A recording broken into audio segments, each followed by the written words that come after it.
All right, let's kind of keep going with this curved motion. Okay, so we've covered a couple ways to look at it. One is with Cartesian coordinates, which has certain specific instances you use that for, where you can describe x and y separately. Then we looked at normal tangential coordinates, which move with the object. The t-axis points in the direction of motion, which is tangent to the curve. The normal axis points into the center of the curve, and it's normal, meeting a 90-degree angle with the t-axis. There's one other system that we use, and that's polar coordinates, which you might have used before if you've taken different math classes. You know, what polar coordinates do is they specify a radius distance from an origin. So polar coordinates have an origin. You measure out a distance at a given angle, and that's how you specify where a point is. All right. Now you can come up with unit vectors, one in the radial direction, the other in the transverse, it's called, direction with the theta designator there. Okay. So those would be unit vectors. And of course, the two unit vectors are perpendicular. The transverse and radial axes are perpendicular to one another. Okay, and this is in your notes, like this stuff is. I can't remember what page it is. I'm sorry, 210. Okay, thanks. 210. So that's on 210. All right, and so let's look at how you work with this stuff. All right, now what we can do now, we can have an object that's rotating around the origin, which is a lot like the normal tangential stuff, you know, where you've got kind of a tangent line, which makes a curve around the origin. Well, that's as good a curve as I can get right now, but now you can describe another possibility, and that's the object moving in or out towards the origin on the radial axis. So the transverse dimension kind of calls out that curve going around the origin, but the radial can come in and out towards the origin. So that's a little bit different than the normal tangential that we were looking at. So what we have here, if we look at a velocity, is we can have both components of motion. And so the way we would describe velocity would be r dot for the radial axis. Now remember, dot means a time derivative. So r dot is a velocity in and out towards the center is what that is. So if I have a weight here on a string, imagine me pulling the string in towards the hand about which I'm rotating the weight or letting it out. Okay, so if I pull this in, I've got an inward velocity towards the center, and that would be r dot. Okay, and that could occur while the thing is rotating. And if you have r dot while you have rotation, quite often what you might have it be a spiral type motion. Okay.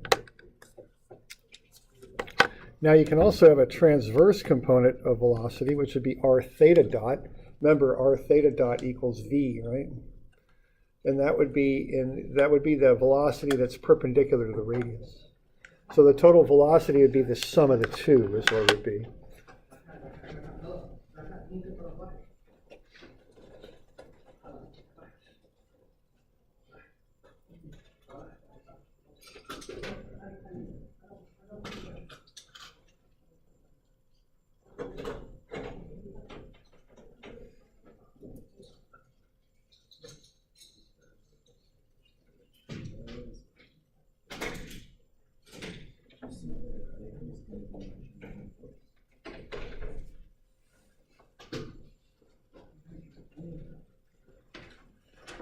All right, so those are the two components of velocity you could have. One that's kind of normal to the radial axis, the other along the radial axis. Yeah, question there. Radius times angular velocity for the radial.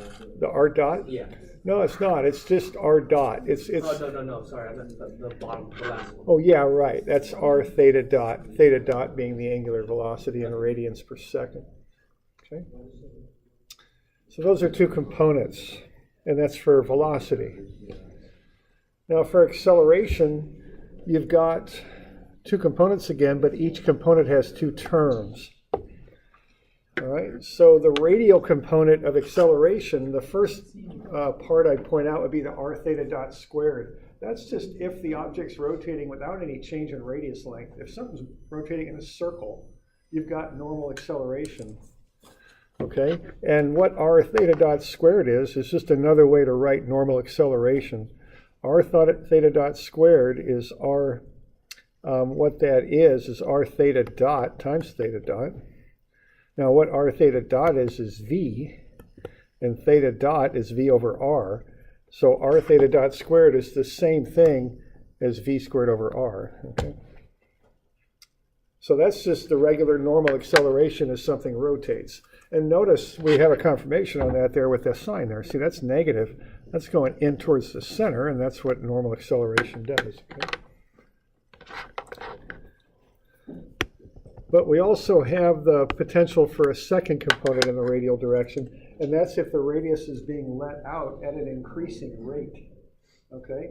So if the radius is lengthening at an increasing rate, starting slowly perhaps and then speeding up, or perhaps pulling in slowly and then coming in faster, okay, that would be a second potential component in the radial direction.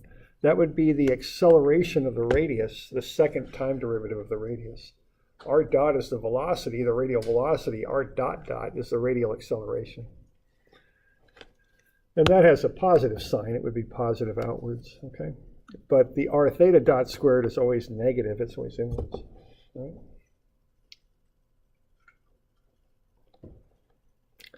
So that's the radial component. Now we also have the potential for transverse acceleration. Now, if you have r theta dot dot, remember dot dot means a second time derivative. That would be the time derivative of the angular velocity, okay, of the angle basically. But then the angle's speeding up, so we've got to get a higher and higher, let's say, angular velocity. What that's going to do there is cause an acceleration in that transverse direction going that way. So if I spin that weight on the cord, if I spin it faster and faster, I'm going to get a component of acceleration that's normal to the radial axis there. Okay.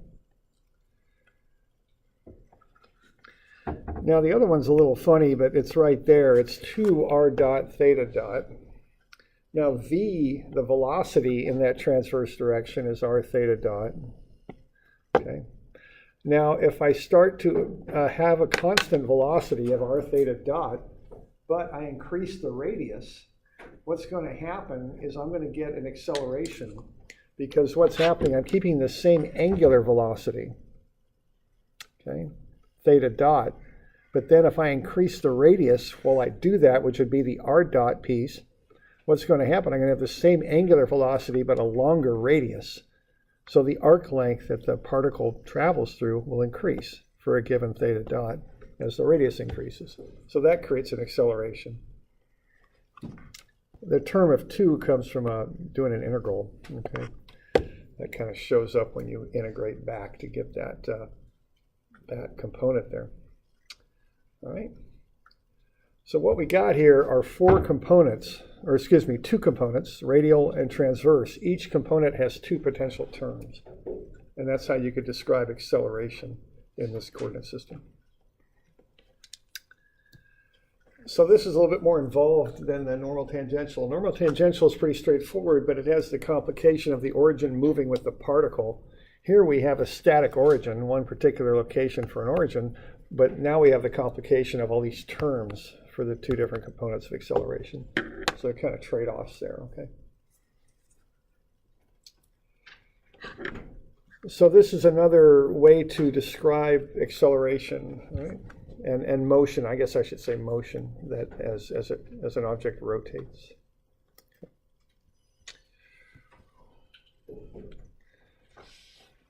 Now let's have a look here, kind of on the bottom of 220. Where are we? Let's see, let's go to the top of 220. Let's do that first. All right, now here's how I do this, because this has a lot of different moving pieces to it, you might say, a lot of different parts in those equations. The acceleration equation especially gets kind of complex. So I break it down into steps. what I do, first thing I do is I recognize I'm going to use polar acceleration, okay? Now, quite often you might be in a situation where you have to decide whether to use normal, tangential, or polar, all right? Now, one decision on that, if you look at the nature of the equations, the polar stuff has based on angular speeds. See all those angular speeds and accelerations there? Whereas the normal tangential is not. It's based more on linear speed and acceleration. So one part of the decision I make of which coordinate system I use is based on how the data is given to me. Am I given it in more of an angular sense or more of a linear sense? Am I dealing with theta dot and theta dot dot? That would be a polar approach. Or am I dealing with v and dv dt and things like that, which might be more of a normal tangential approach, okay? So one decision I make on that, one way I make that decision, I guess I should say, is what kind of information I'm given to start with and which set of equations it would fit me most easily into. Okay.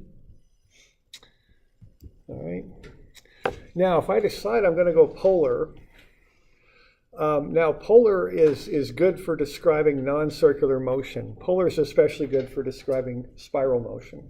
So if I get into some situation where I'm going to use polar, what I think to do here is to find these 5 things, because this is what the equations are built on. R dot, and R dot dot. Remember the dots are time derivatives. And theta dot and theta dot dot. Okay, so once I decide I'm going to use polar coordinates, I want to fill that table in. And there's different ways you can fill it in. It just depends on how the information is presented to you. So have a look at this statement here. And it's all embedded in there. There's no variables in there. It's all just in that statement. All 5 of those terms are in that statement. So what we've got here, we've got a spinning disk with a spring. The spring's pushing that weight outwards. And then you've got the different things that are happening there in the paragraph. Why don't you fill in that table based on reading through that paragraph? What's the radius? What's r dot? What's r dot dot? Theta dot and theta dot dot. What are they? Okay. Let's start with that. And I'm on the top at 220 is where I'm at.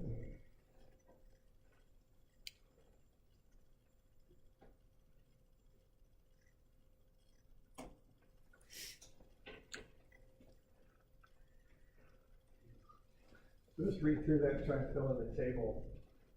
And one hint on that is to look at the units. Okay?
Okay, I've got a shot at that.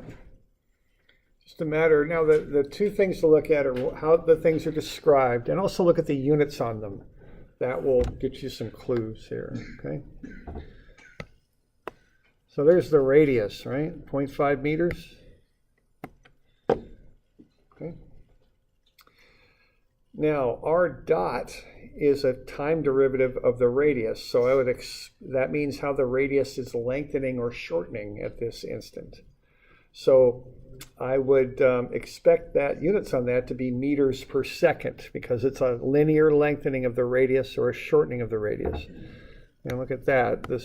the block B out from the center of the plate at a rate of 1.8 meters per second. So I think that's going to go there.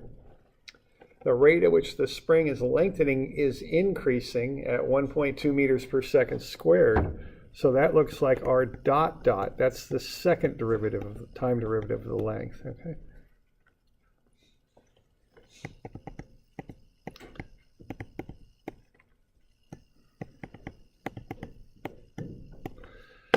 All right, now theta dot, again, theta is an angle in radians. Dot means a time derivative. So I would expect that to be in radians per second. A flat, looks like I got flat and plate kind of mixed up there. A flat plate is spinning with an angular velocity of 2 radians per second. So there you go. Counterclockwise, so it's moving counterclockwise, and is slowing down at 0.3 radians per second squared. So there's an angular acceleration, but notice the words that are used for that, slowing down. So I think we're going to want a negative there, okay? So the left-hand column is in meters, meters per second squared. The right-hand column is in radians per second. And whoops, I got a typo there. That should be radians, radians per second squared. Okay. So we doing all right with that? We got any questions? Okay.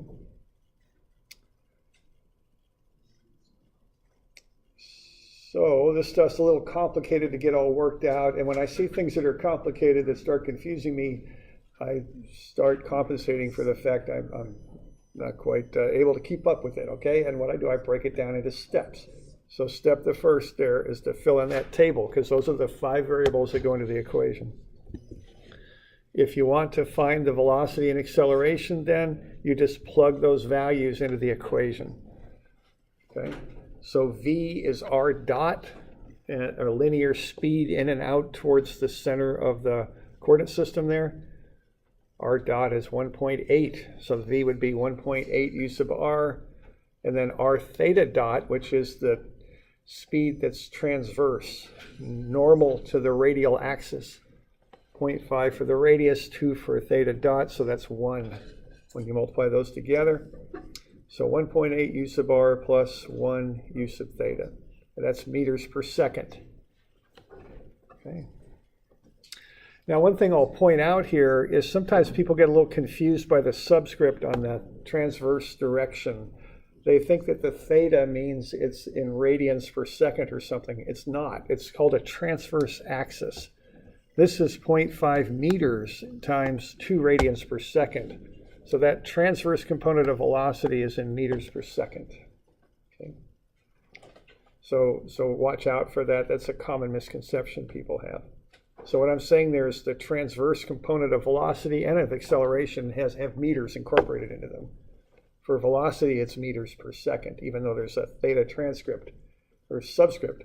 That theta subscript means transverse is what it means. It doesn't mean angular. It means transverse. Okay. And then similarly, I can just plug this stuff into that acceleration equation, and it's a lot of stuff to plug in. So that's why I like to kind of tabulate it first. I just get it all written down and ready to go, then I plug it in. So r dot dot, that's the rate of acceleration in and out towards the center, or the center of the coordinate system is 1.2. Okay. That's actually the lengthening of the radius, or the rate at which the velocity of the radius is increasing or decreasing, I guess you'd say. Now then you've got the normal component, so minus r theta dot squared. R is 0.5, theta dot is 2, so 0.5 times 2 squared. That's subtracted, so 1.2 minus 2 there it works out to be, and that's negative 0.8 in the radial direction. Then the radius is 0.5, theta dot dot is negative 0.3. Okay, and then plus 2, r dot, 1.8, theta dot, which is 2. That's the transverse component. Again, that's all in meters per second squared to get that acceleration. Okay, so you get a radial and a transverse component of acceleration. So once I identify I'm going to go polar, I fill in the table first, then I plug it into the equations. It just works easier for me. Now, when I use polar is when the data is expressed in terms of angular velocity and acceleration, and also it works quite well for spiral motion. Yeah, I wouldn't want to get into a spiral motion problem with normal tangential coordinates. It would be tough to do.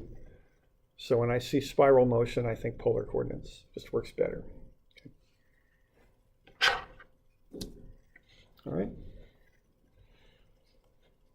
So we're doing all right with that? Okay. Oops. Now let's have a look here with these coordinate systems. What happens if you're using this coordinate system to describe circular motion, and this is kind of down at the bottom there. What happens to those equations? What happens to these variables if you've got circular motion? Okay. What's the thing that doesn't change when you've got circular motion?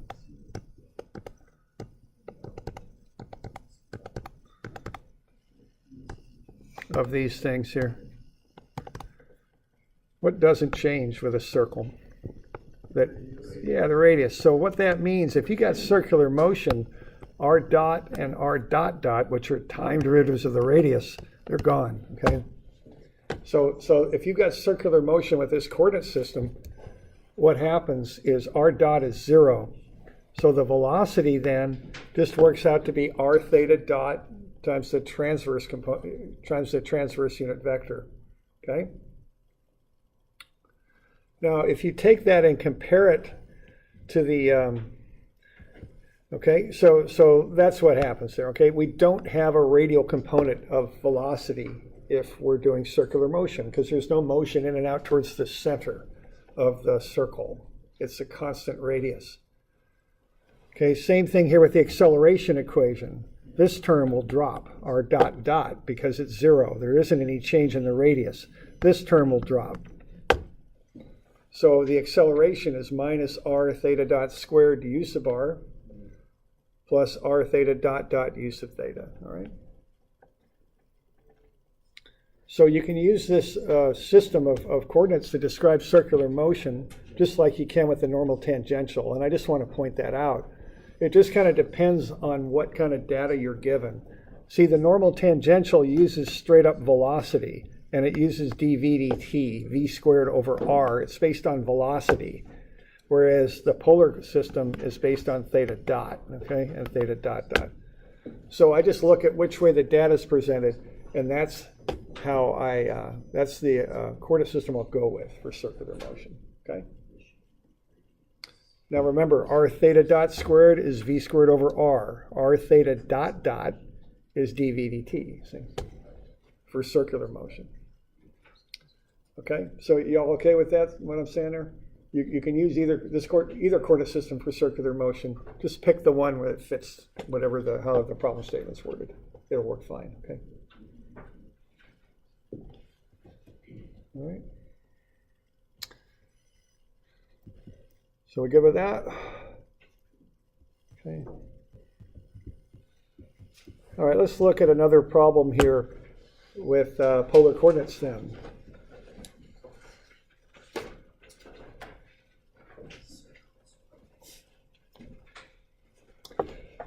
All right, so here's what we got. We got a rod that's rotating them on page 230. Angular velocity of 1.8 radians per second. As it rotates, it pushes a mechanism C in a spiral path shown. And I gave you the equation for the spiral path.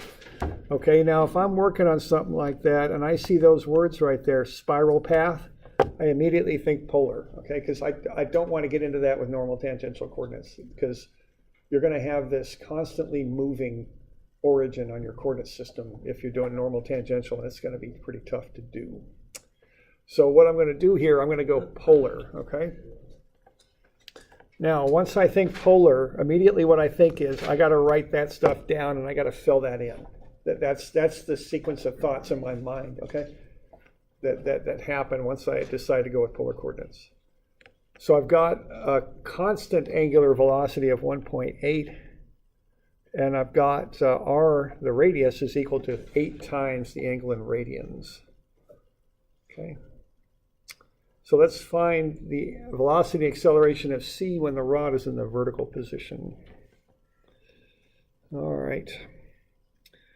So why don't you fill in what you can fill in on that table, just the easy stuff. I mean, what can you fill in on that table just straight away? Yeah, right. It's just right there. It's 1.8. Okay, and then these are word problems, right? You got a pretty important word right there that you want to learn how to recognize. What does that say? Constant. What does that mean? Acceleration 0, right? Okay, because if the angular velocity is constant, the angular acceleration is 0. Then it's not accelerating in an angular sense. Okay. Now the radial information is a little bit, we don't have so much of that, but I got this anyway. I got an equation that r is equal to 8 theta, whatever that angle is. And I don't have too much else to directly go on. So what I'm going to do is some nice, easy calculus, and I often wish that calculus was this easy, okay? Because if r is 8 theta, what's r dot, do you suppose? 8 theta dot, yeah, right. So all you got to do to take these derivatives is put dots on there. That's all you got to do. Okay, r dot dot, what do you suppose? Not really, no. It could be changing, see? It's a second time derivative, so just pop another dot on there, okay? All right. Now, let's start trying to figure this out. And actually, I think you're right. You know, you were kind of a step ahead of where I was at. Someone was saying it's going to be 0. You're right. You know, I'm just kind of doing this step by step. But yeah, you're right there. Okay. All right. So what's theta going to be? We want to figure out what the radius is when the armature there makes a 90-degree angle with the horizontal. So what's theta at that position? It's pi over 2 radians. Okay. All right. What's theta dot? Yeah, just 1.8, see? Okay. What's theta dot dot? It's 0, yeah. Okay. So see what we're doing here? We're kind of sneaking around. We're quite used to doing, you know, when we're doing kind of some of these time derivatives, I'm quite used to doing derivatives, you know, to doing the mathematical derivative operation, but I don't need to. See, I can just put dots on there and then see what is theta dot, okay? Plug it in. I can put another dot on there and see what theta dot dot is and plug that in, okay? So this is a little bit more direct, or I don't know what the right word is, but we're not doing, you know, this isn't a calculus class. We're interested in what theta dot is. Theta dot's the angular speed. I know what the angular speed is. It's 1.8. Theta dot dot is the angular acceleration, okay? I know what that is. It's 0. So I just plug them in, okay? Yeah? How did you get theta dot? They're given in the problem statement. The AB rotates at a regular angular velocity of 1.8 radians per second. So this is given, and then it's constant. So that means the angular acceleration is 0.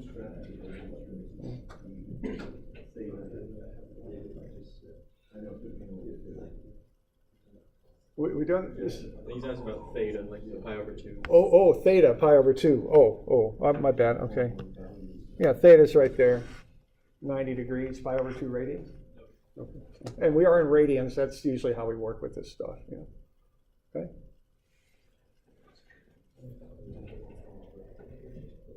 Okay.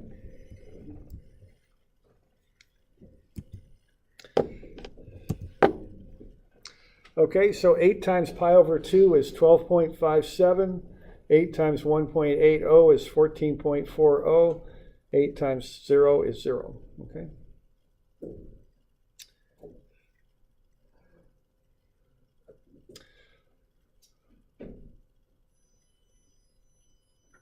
All right, so I just get numbers in there. Now, I will emphasize that too. I'm an engineer, okay?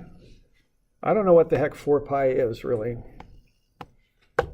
I don't think about 4 pi. I think about 12.57. Okay, and I just want to mention that because in some other year classes, they'll want 4 pi. That's what they want. That's probably what they encourage you to do. But I'm an engineer, so I don't do that.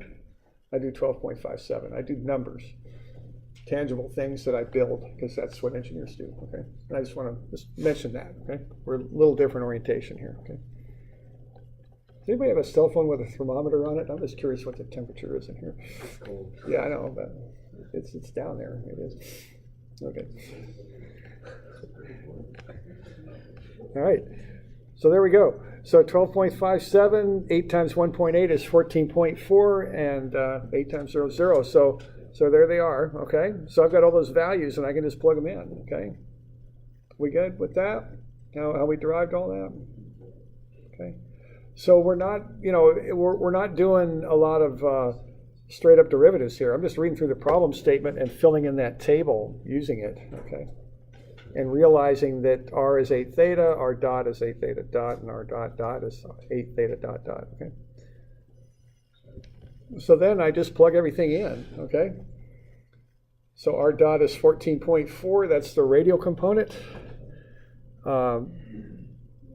And then r theta dot is 12.57 times 1.8. That's 22.63. That's the transverse component. Take the square root of sum of the squares, and I get the velocity. Okay.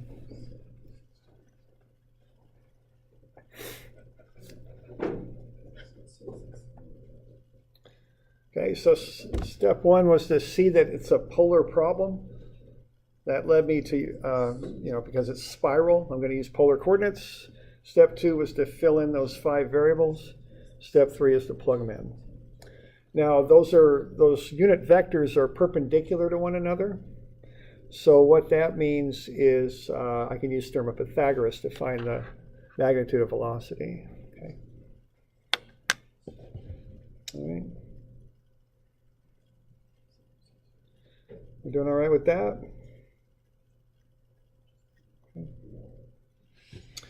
And then it'll be a similar thing with the accelerations. You just plug into that formula. Okay. So r dot dot is 0, r is 12.57, theta dot is 1.8. You square that, that's negative because that's a normal acceleration going in towards the center. That's the radial component. Then r is 12.57, theta dot dot is 0, 2, r dot is 14.4, theta dot is 1.8, and that's the transverse component there. Looks like I need another parent out front here. Maybe, if this pen will work. Come on now.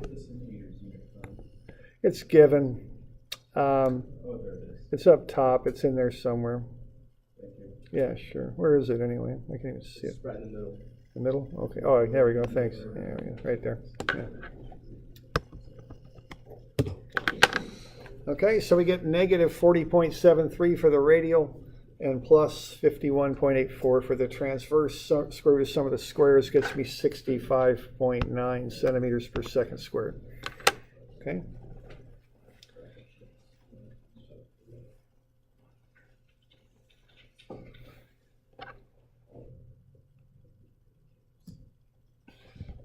So we doing all right with that? We got any questions on that?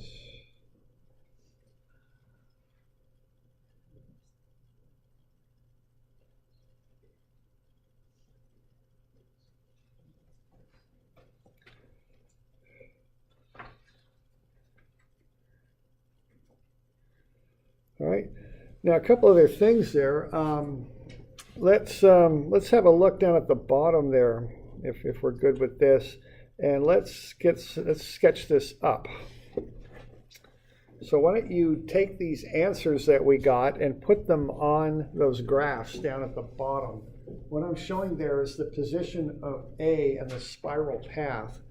Notice that, it's, well, you kind of look at that and see what that spiral looks like. Why don't you get these components of velocity and acceleration sketched onto the little graphs down there, and then also get the total velocity and acceleration on the graphs. Okay, So I'm on page 230 at the bottom there, those two little graphs. Let's see if we can sketch up these components of velocity and acceleration. Which way are they pointing? That's what I'm after.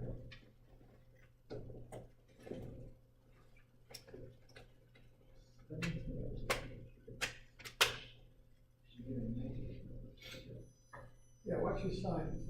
They matter on this. And also kind of consider carefully the direction. Which way are they going? You know?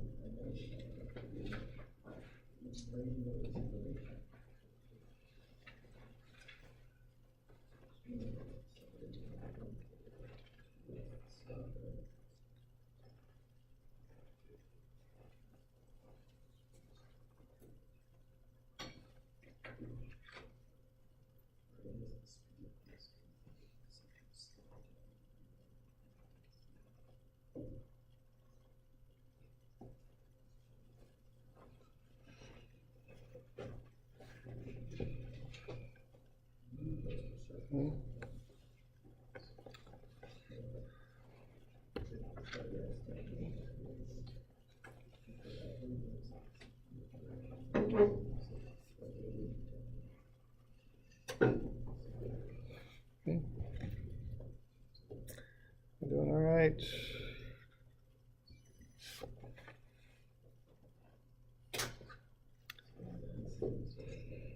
All right, now, there's a couple of important points here. The radial axis starts at the origin of the coordinate system, which is A, and then extends out. So the radial's going that way. The transverse is normal to the radial, okay? So there's a right angle in there, like so. Now notice that neither of those components is tangent directly to the path. What's tangent to the path?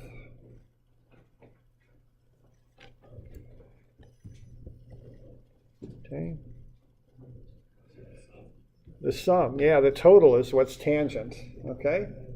So this coordinate system is different than the normal tangential coordinate system. See, what I've got here is the radial axis going that way. I've got the transverse axis going that way.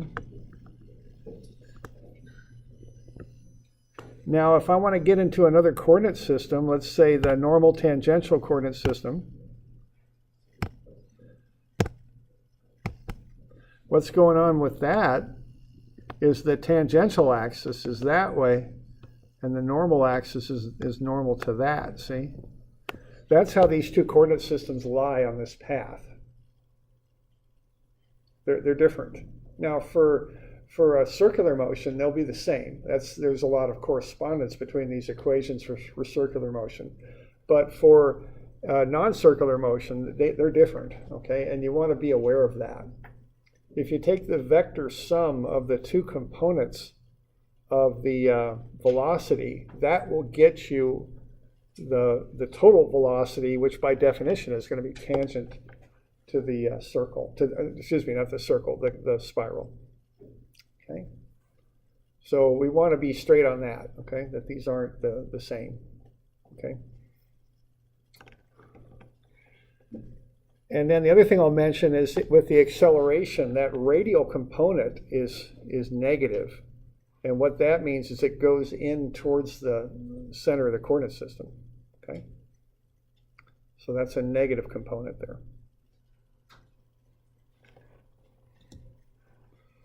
So we doing all right with that? Any questions?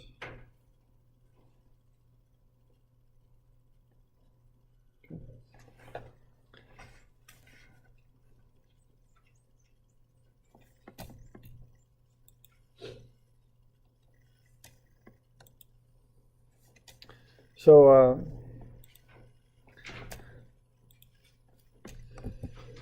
okay, yeah, a question there. So, UR and U theta is always going to be in the positive x and or in the x and y directions, not angled in any way. No, they could be as that particle works its way around, and I'm kind of room here, but let's say it's over here, then the radial would be out that way and the transverse will be that way, see?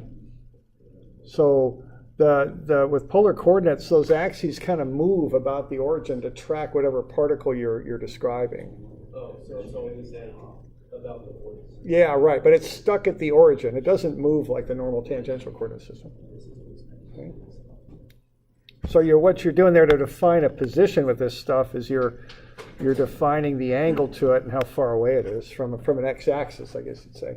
But the normal the radial and transverse axes move with the particle. Okay. So the 14.4 is only straight up because it's directly above. Right. Yeah, just because I called out 90 as the angle. If I'd called out 110, it'd be at 110. Okay. All right.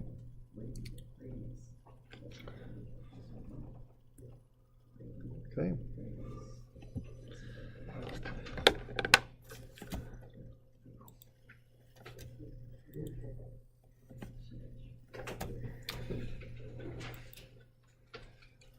All right, so that's it there for circular motion there for a while. Let's we're going to look at a couple, I guess what I call side topics here for a couple of days.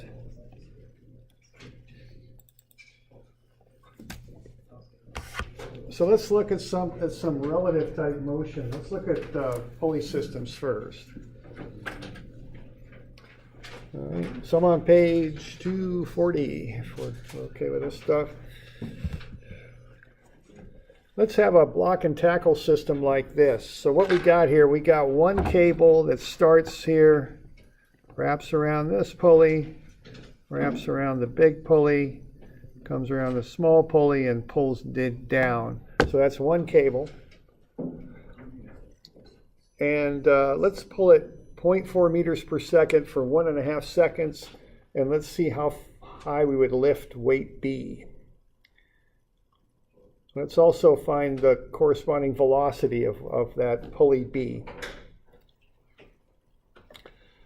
All right, now what we're going to do here to accomplish this is on page 240, I'm going to do it kind of the hard way, that kind of is the derivation.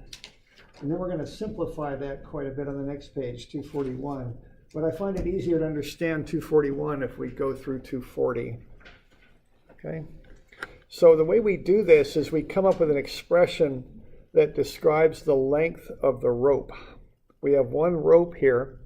Let's figure out how long it is. And we're going to use that length in two different positions. One at the upper right there, and then the second down in the middle on the right. It's the same rope, it's just been pulled into two different positions for those two sketches. Now, another little part of this is going to be to define constants that regardless of what position the pulleys are in exist, and they affect kind of this calculation of the length of our rope. So C1 will be the distance from B to the end of that block right there. C2 will be the distance around the smaller pulley, halfway around as the rope wraps around. And that's happening twice there, it looks like. And then C3 will be the wrap on the big pulley. So what I'm putting in here in red in kind of squiggly lines are those distances. Okay.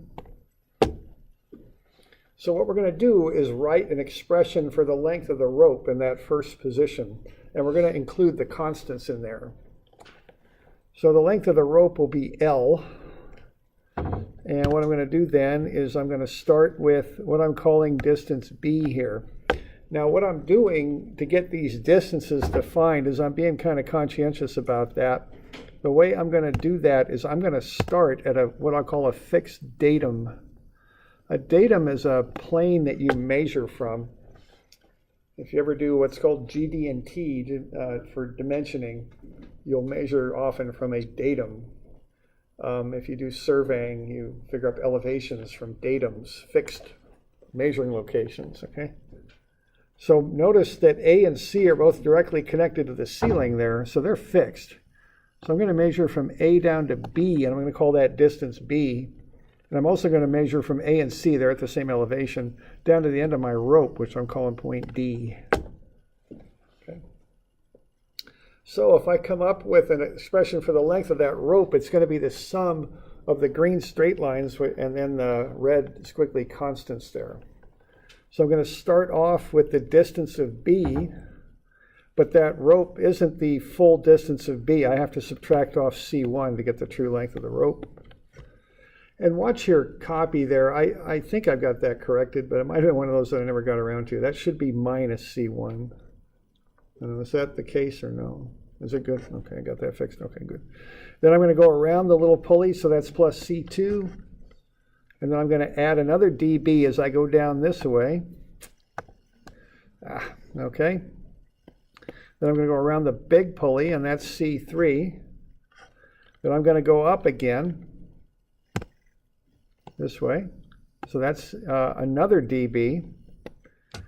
Then I'm going to go around the little pulley, so that'll be another C2, and then I've got my last distance from C down to D. So if I add all that stuff up, I get the length of the rope. 3 dB plus D sub D plus the collection of constants, minus C1 plus 2C2 plus C3. Okay, that's the length of the rope when it's in that position.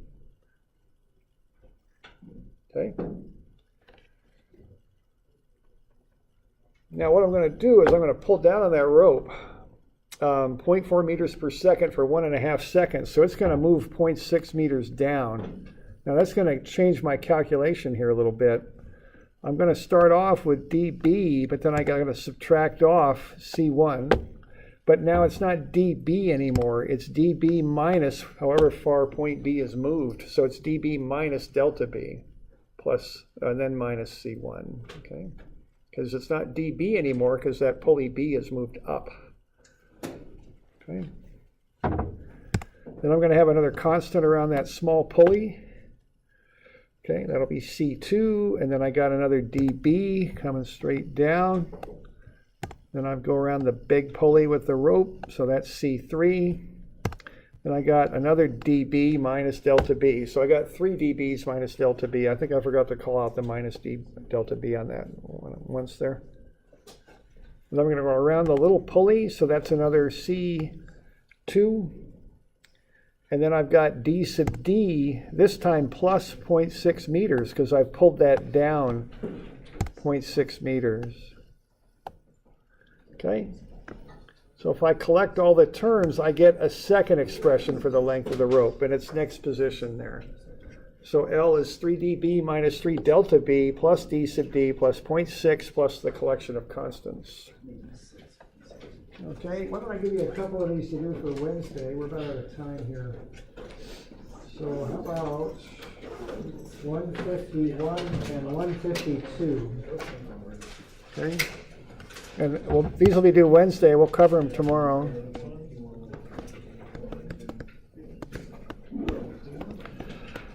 Okay, it's also looking like I'm going to be out of town, or not out of town, or out of Albany anyway for a little while on Thursday. Okay, so I don't think I'm going to have class on Thursday. I'll confirm that with you tomorrow, but I just want to give you a heads up on that. Okay, so Thursday I've got a little meeting to go to, it looks like. I'll confirm that though.